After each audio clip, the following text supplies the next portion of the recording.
Students, आज हम एक इम्पोर्टेंट टॉपिक धर्मनिरपेक्षता के बारे में डिस्कशन करेंगे। Meaning of secularism.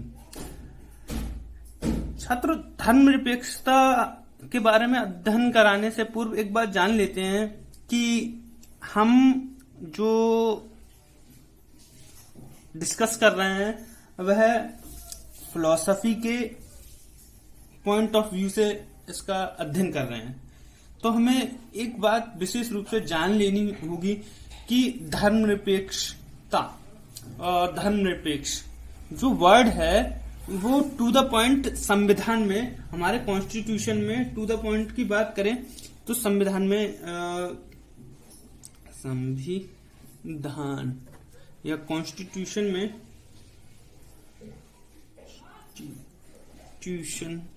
में पंथ निरपेक्षता लिखा हुआ है।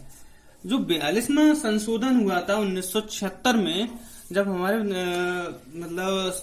प्रेम्बल जो मैंने आपको पढ़ाया था, कॉन्स्टिट्यूशन की प्रेम्बल पढ़ाई थी, उस समय मैंने बताया था कॉन्स्टिट्यूशन में कुछ वर्ड ऐड हुए हैं, जैसे धर्मनिरपेक्षता और समाजवाद। ये वर्ड आए हैं, इन पर हमें विशेष रूप से फोकस करना है। तो ये टू द पॉइंट कॉन्स्टिट्यूशन में पंथ निरपेक्षता लिखा हुआ है और हम धर्मनिरपेक्षता की बात कर रहे हैं। तो मैंने बताया फिलॉसफी में कोई भी वर्ड एक समान नहीं होता।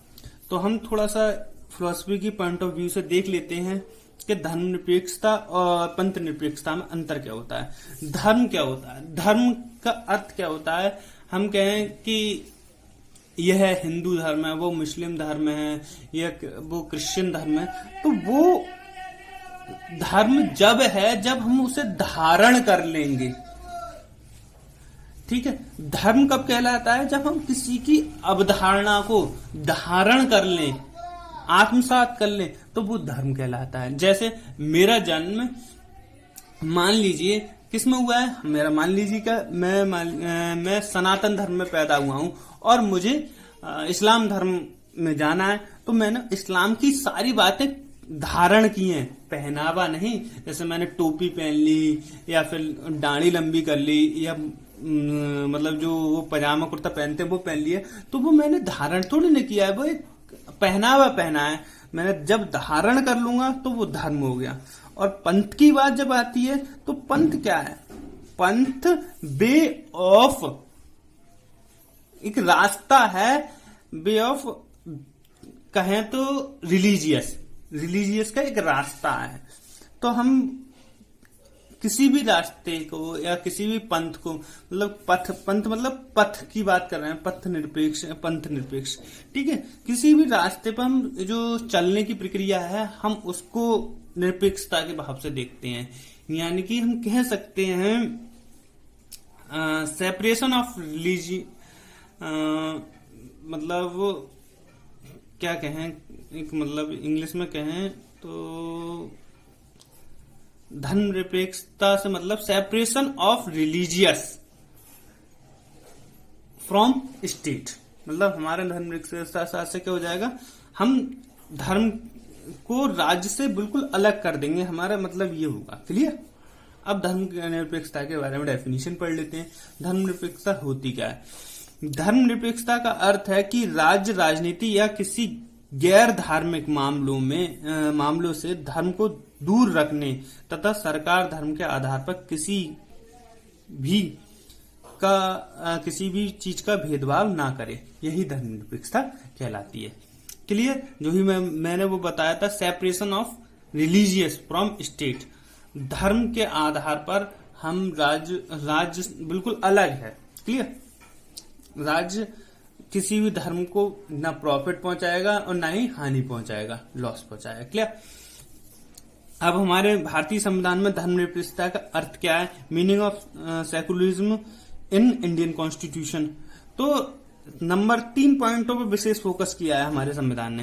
राज्य अपना कोई धर्म नहीं होगा, राज्य का कोई अपना धर्म नहीं होगा। The state will not have any religious its own.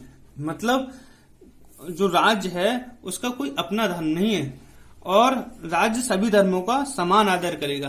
कहने का तात्पर्य है the state will give equal respect to all religious. कहने मतलब सभी धर्मों को जो ऑल रिलीजियस हैं उनको इक्वल रेस्पेक्ट देगा। क्लियर।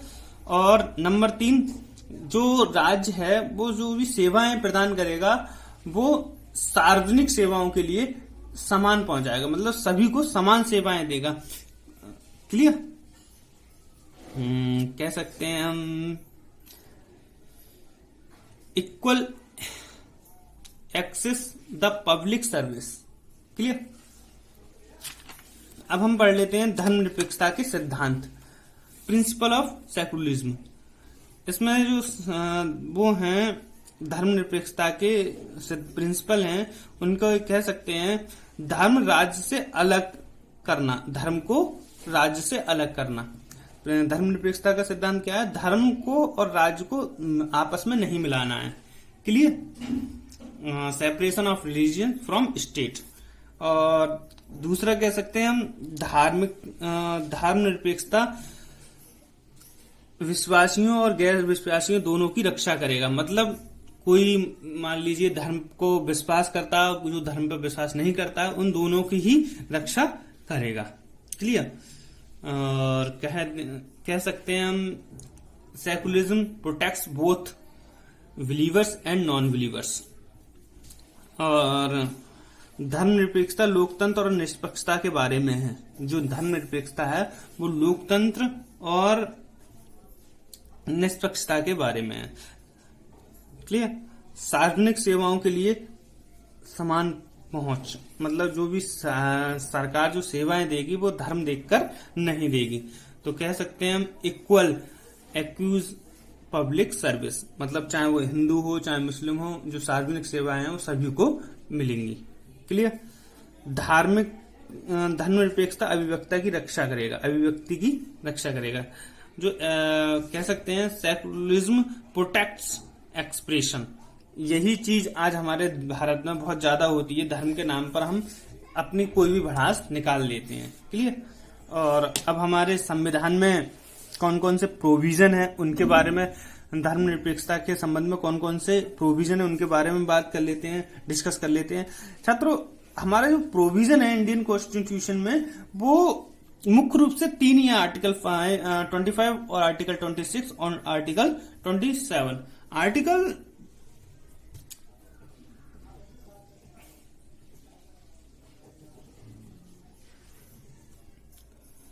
गलत लिख दी, आर्टिकल 28 भी है। 28 को विस्तार पूर्वक करें तो हम बाद में बताएंगे। 28 भी है और कहा है आर्टिकल 36 भी है। तो हम मुख्य रूप से जो 3 है उन पर फोकस करते हैं और आर्टिकल 28 के बारे में थोड़ा सा बता देते हैं। आर्टिकल 25 कहता है right to religious freedom.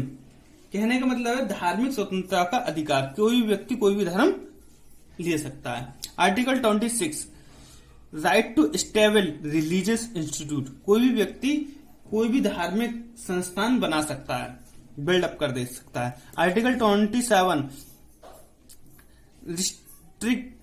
Restriction to tax in the name of religious. जैसा हमारे पूर्व में देखा जाता था, जैसा हमारी सत्ता हुआ करती थी, जैसा हमारे इससे पूर्व हमारी कौन सी सत्ता थी? अंग्रेजों की। अंग्रेजों से पूर्व कौन सी थी? हमारी मुगल सत्ता। मुगल सत्ता क्या करे करती थी? मुस्लिम सत्ता क्या करती थी? वो टैक्स लेती थी रिलीजियस के नाम पर।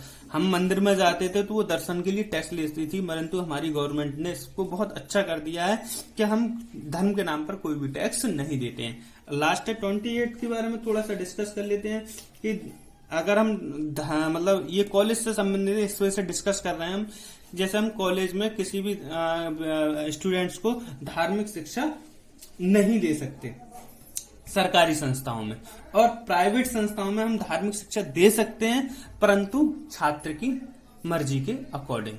Thank you very much.